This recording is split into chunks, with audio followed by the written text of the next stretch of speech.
How's it going? All right. My name is Matt Wien. I'm a reporter at the Arizona Republic. Been there for about a year. Before that, I bounced around Missouri, and before that, I was in Omaha, Nebraska, the home of the Reuben, which basically means I win the sandwich lottery. It's awesome. I want to talk about public records in Arizona. Like I said, I was in Missouri before this, got totally spoiled when it comes to this stuff, and now I really am left wanting a lot of the time. First, I want to talk about laws that basically keep us from getting anything that the government makes. There's only a couple of them, but to me, they're pretty bad. Water. We live in a desert, you guys might have noticed. There's not a lot of water. It doesn't rain much. And yet there's a green lawn on every yard. There's a pool every other house. And we have more acres of municipal golf courses than any other city in the nation. I want to do something with this, so I started asking cities for records of water. Only to find out there's a law that says you can't have that. Arizona doesn't want you to know how water is being used anywhere. We can't make sure that all the water that we get through all these federal laws is being used. And you can't find out what's going on with it at all. Voting. I think this is important. We live in a democracy. We like our voting. But the voter roll, while you can get it, it's going to cost you 10 cents for every name on there. In Maricopa County alone, there's 1.6 million registered voters.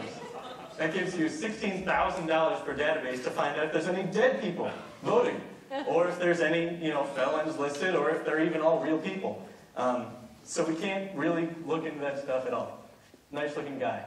Then there's laws that are really obfuscation by omission, where the law doesn't say what cities have to do, so they say we don't have to do that. The best example of this, I'm going to have to wait because I don't remember what it is. Electronic records. I deal with computer-assisted reporting. That means I use statistics and databases to find and tell stories, hopefully, ideally, sometimes. This is a great example of a story like that. Arizona doesn't have a law relating to electronic records. No one in Arizona has to give away electronic records. They can give out a big pile of paper. And to get that big pile of paper, you go through this process. And see down here where it says electronically? That's where things all go to hell. No one has to do anything electronically. See the yes? That's really just a false. There is no yes. It's always no. The reason for that, I hate to pick on Phoenix. I love Phoenix. But the reason is that this is the way they've always done it, which is a losing proposition. They're pretty open about it. They admit that they don't have any great reason for doing this, but they're not willing to change. Some other cities, like Glendale, get really nefarious with this stuff. No offense to Glendale, lovely place.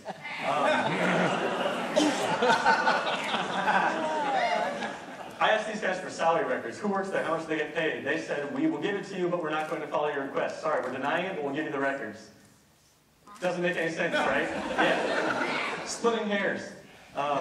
They didn't want to set a bad precedent that required them to give out electronic records in the future. So that was their way out of it.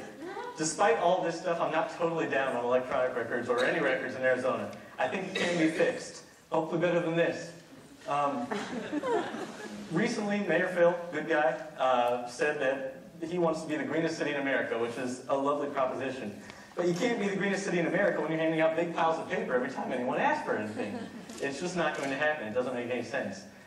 So I think that, combined with the fact that we've got, if you look around, this vibrant, creative, webby group of people that really care about where they live, has opened the door to something beyond openness. Transparency. This looks ridiculous. Compared to the last culture, this looks way too easy. But it's not. This has happened. This is a trend that's going on all over the country. Washington, D.C., New York, Philadelphia, and we're on that list. Columbus, Ohio, I saw, is doing this. These are all things that you can get in real time on the Washington, D.C. website. You can find out what your city councilman spent on the last week on the city P card. You can't even get those records if you ask now. They say it can be done. I've heard. You've got, this is my note right here, you've got 23 PIOs for the city of Phoenix who are pounding out public releases all the time, every day.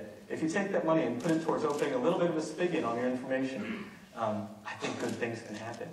So how can we make it happen? We just have to be curious. We have to be willing to ask for things. It is not hard. This is not rocket science. It's kind of like this dichotomy here. If a tree falls and no one hears, it doesn't really fall. If a request dies on the vine and no one cares, did it really even happen? I think we need to show that we care. I think all of us do care about Phoenix, about Tempe. I'm sorry, you guys. About wherever we live, and we want to do better. These are things. Those guys. You can type in what you want, and they'll whip together a letter that you can send to guys and get those records. Even if it doesn't work, at least you tried. Thank you.